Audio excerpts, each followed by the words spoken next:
ঘর লাকড়ি সব সরাইয়া পূর্ণ ঘর স্টার্ট করতে হবে। 7 দিন টাইম। 7 দিনের ভিতরে যদি না করা হয়, আমি 7 দিনের মাথায় রাজপথে আমি একা দাঁড়াবো। আসসালামু আলাইকুম রহমতুল্লাহ। প্রিয় বন্ধুরা, আপনারা জানেন যে কন্টেন্ট ক্রিয়েটর ইউটিউবার কাফির বাড়িতে আগুন লেগেছে। আসলে দুর্বৃত্তরা কি আগুন লাগিয়েছে নাকি কাফি নিজেই পরিকল্পিতভাবে তার বাড়িতে আগুন লাগিয়েছে, এসব বিষয়ে আলোচনা করব। আপনারা ধৈর্য সহকারে ভিডিওটি সম্পূর্ণ শুনবেন। তার আগে আমি কাফি ভাইয়ের উদ্দেশ্যে কিছু কথা বলতে চাই। রিসেন্টলি আপনারা জানেন যে কাফিরকে নিয়ে অনেক আলোচনা সমালোচনা হচ্ছে। তিনি মেয়েদের হাত ধরে ঘষাঘষি শুরু করছেন এবং তিনি অনেক লুইস যে কাজকর্ম আছে সেগুলো তিনি করতেছিলেন। এর আগে অনেক ভালো বক্তব্য দিয়েছে, প্রতিবাদমূলক ভিডিও বানিয়েছে, মশার কয়েল জ্বালিয়ে কুত্তাকে সামনে রেখে তিনি অনেক বক্তব্য দিয়েছেন। সেগুলো দেশের জনগণ শুনছে, কিন্তু পরবর্তীকালে দেশের মানুষের সিম্পেথি অর্জন করে ফলোয়ার বাড়িয়ে মিলিয়ন মিলিয়ন ফলোয়ার হওয়ার পরে সে এখন এই যে মেয়ে নিয়ে নাটক করবে, ঘষাঘষি করবে, এইগুলো দেখার জন্য কিন্তু জনগণ তাকে সাবস্ক্রাইব করে না অথবা ফলো করে নাই।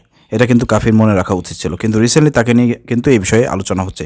তার আগে আর একটা বিষয় সমবেদনা অবশ্যই জানাতে হবে। যদি এটি দুর্বৃত্তরা তার বাড়িতে আগুন লাগিয়ে দেয় পরিকল্পিতভাবে, অথবা যে কোনো দুর্ঘটনায় হোক এমনিতেও যদি আগুন লাগিয়ে যায়, সেক্ষেত্রে আমি প্রথমে সমবেদনা জানাচ্ছি এবং খুবই দুঃখ প্রকাশ করতেছি এবং তার পরিবারের প্রতি সমবেদনা জানাচ্ছি। কন্টেন্ট ক্রিয়েটর কাফি সে একটা সংবাদ সম্মেলন করেছে তার বাড়ির উপরেই, সাংবাদিকরা তার বাড়িতে এসেছিল।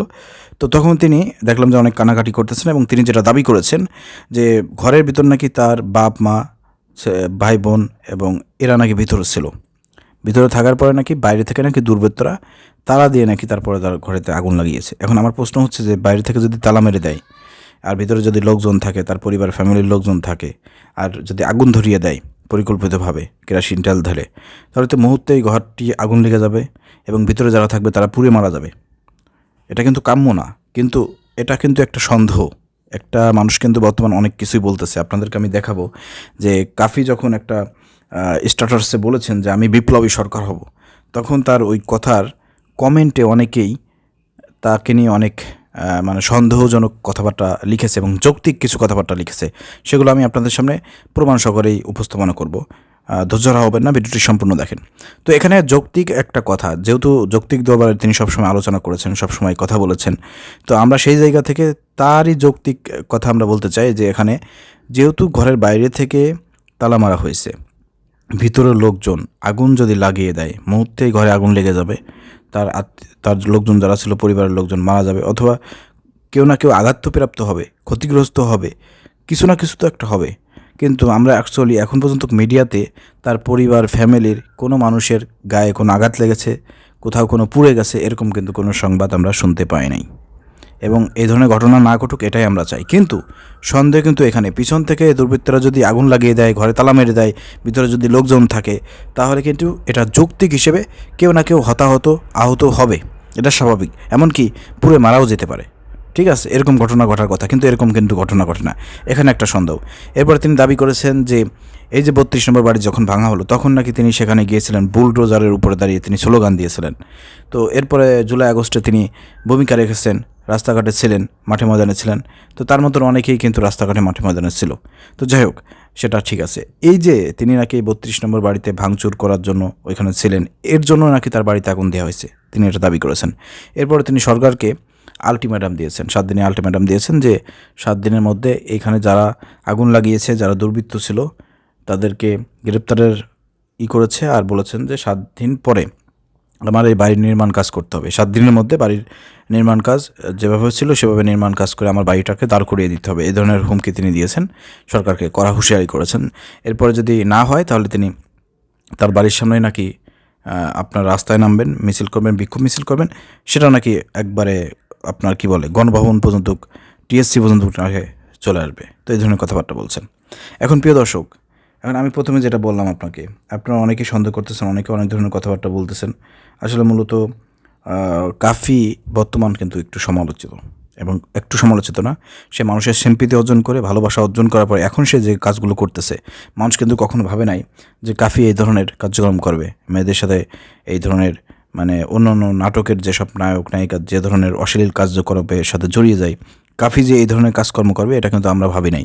কাফির কিন্তু আমরা অনেক পছন্দ করতাম, কিন্তু রিসেন্টলি আমরা তার নাটক, তারপর মেয়েদের সাথে ঘষাঘষি, নোংরামি কথাবার্তা, বিভিন্ন রকমের আউল ফাউল কথাবার্তা, তার মিরাক্তনের ব্যবসা, এসব কথাবার্তা বলে কিন্তু অনেক সে মানে এমন কিছু করতেছে যেটা কিন্তু আমাদের ইসলামপন্থী আমরা যারা আছি তারা কিন্তু এগুলো পছন্দ করতেছি না। আপনারা বুঝতেই পারতেছেন। এবং যারা তাকে সাবস্ক্রাইব করছিল, ফলো করছিল, তারা কিন্তু অনেকেই তার কাছ থেকে মুখ ফিরিয়ে নিচ্ছে। এখনও যারা আপনারা তাকে এই পর্যায়ে নিয়ে এসেছেন, তাকে ফলো করে রেখেছেন, সাবস্ক্রাইব করে রেখেছেন, এখন যদি আপনারা, যেহেতু এখন সে বাইরে চলে এসেছে, মানে অন্য জগতে চলে এসেছে, মেইলি জগতে চলে এসেছে, লুচ্চামের জগতে চলে এসেছে, অতএব তাকে সাপোর্ট করার কোনো সুযোগ নাই। তাকে যদি আপনি সাপোর্ট করেন তার সমস্ত গুণা কিন্তু আপনার উপরে আসবে। অতএব এখানে একটু কেয়ারফুল হবেন আপনারা। তাকে ফলো এবং সাবস্ক্রাইব থেকে বিরত থাকবেন, কারণ আপনাকে আমি বাঁচাতে চাই, ওর গুণা থেকে আপনাদেরকে বাঁচাতে চাই। কারণ ও গুণা অর্জন করবে, আপনার খাতায় আসবে, আপনার আমলনামায় আসবে, কারণ আপনার সাপোর্ট, আপনার সাবস্ক্রাইবার সে আজকে এই পর্যন্ত করে এসেছে। হ্যাঁ, আগে দিচ্ছেন ভালো কথা, এখন যেহেতু দেখতেছেন তার কার্যক্রম বিতর্কিত এবং ইসলাম বিরোধী, অর্থাৎ সেখান থেকে আপনাকে ব্যাক করতে হবে। আশা করি বুঝতে পেরেছেন। এখন অনেকে তার ব্যাপারে কিছু মন্তব্য করেছে, আমি একটু আপনাদেরকে পড়ে শোনাই। সে একটি জায়গায় বলেছে যে আমিই হবে বিপ্লবী সরকার। মানুষ আপনাকে বিপ্লবী সরকার বানানোর জন্য, আপনার মতো লুইসকে বিপ্লবী সরকার বানানোর জন্য মানুষ মানে বসে নাই, ঠিক আছে? এটা মাথায় রাখবেন কাফি। তো দেখেন, একজন ভাই কমেন্ট করেছেন যে কাফি নিজেই তার বাড়িতে আগুন দেশে, তিনি কারণ হিসেবে লিখেছেন। এটা একজন ভাইয়ের মন্তব্য, কমেন্ট, আমি আপনাদেরকে পড়ে শোনাচ্ছি। আমি বলতেছি না, দাবিও করতেছি না। 1 নম্বর হচ্ছে কারণ কি, সবাই তার লোচ্চামি ধরা পড়েছে। আচ্ছা, 2 নম্বর, ঘরে আগুন পোড়ার কারণে সবাই এখন তার প্রতি আবেগ আর সিম্পিতি দেখাবে, 2 নম্বর কারণ হিসেবে সে এটা বলছে। 3 নম্বর, তার টিনের ঘর ভেঙে কিছুদিন পরে এমনিই সে দালান ঘর বানাবে, তাই চালাকি করে টিনের ঘরটা পুড়িয়ে ফেললো। বুঝতেই পারতেছেন। 4 নম্বর, তার মতো চালাক আর সাপড়ি আমার লাইফে দেখি নাই। আরেকজন ভাই কমেন্ট করছেন যে সম্ভবত কয়েল থেকে লাগছে, যেহেতু সে 2-3টা কয়েল অপ্রয়োজনে জ্বালিয়ে রাখে, হয়তো একটা সিটকে গিয়ে লেগে গেছে। সমবেদনা জানাচ্ছি প্রাণপ্রিয় কাফি ভাইকে। এরকমের সে আরও লিখেছে যে টিনের ঘর পুড়িয়ে বিল্ডিং দেওয়ার জন্য ডলার কামানোর নতুন কৌশল। তো এরকমের অসংখ্য ভাই, সে নিজে আগুন লাগিয়েছে, এমনিতেই তার বাড়িঘরের অবস্থা খুব একটা বসবাসের উপযোগী না। পয়েন্টে চলে প্রথমত রাষ্ট্রীয় সুযোগ সুবিধা নেওয়ার ধান্দা, দ্বিতীয়ত আঞ্চলিকতায় মতের বাহিরে লোকজনের উপর ডেভিল হান্টের প্রভাব বিস্তার করা, তৃতীয় মানুষের আবেগের জায়গায় নিজেকে ত্বরান্বিত করে ডলার আয় করা, চতুর্থ রাষ্ট্রে গুরুত্বপূর্ণ পদ ক্রয় করার অন্য রকম একটা কৌশল হতে পারে, মানে রাষ্ট্রীয়ভাবে পক্ষ থেকে যাতে সে বাড়িটারি তার তৈরি করে দেয়। এই জন্য অনেকে এরকমটা দাবি করতেছে যে সে নিজেই পরিকল্পিতভাবে নাকি এই বাড়িটি আসলে জ্বালিয়ে দিয়েছে। তো যাই হোক, আমরা এটা একটা সুষ্ঠু তদন্ত চাই, আসলে প্রকৃতপক্ষে দুর্বৃত্তরা তার বাড়িতে আগুন লাগিয়েছে নাকি সে পরিকল্পিতভাবে আগুন লাগিয়েছে, যেটা মানুষ দাবি করতেছে। এটা একটা সুষ্ঠু তদন্ত হোক, তদন্তের মাধ্যমে এটা উঠে আসবে, ঠিক আছে? আর কাফিকে বলতে চাই যে নোংরামি বাদ দেন, একেবারে নোংরামি বাদ দেন, নাহলে কিন্তু আপনাকে যেভাবে সাপোর্ট করে এখানে নিয়ে এসেছে জনগণ, দেশের মানুষ, ছাত্র জনতা এবং যারা আছে আপনার ফ্যান ফলোয়ার, আপনার কিন্তু ওই মাথা থেকে পান নিচে ফেলাইতে কিন্তু তাদের সময় লাগবে না। এটা একটু কেয়ার করেন, ইসলামের পথে আসেন, ইসলামের সহায়তায় আসেন, নোংরামি ফাজলিম এগুলো বাদ দেন। আশা করি বুঝতে পারছেন। ধন্যবাদ।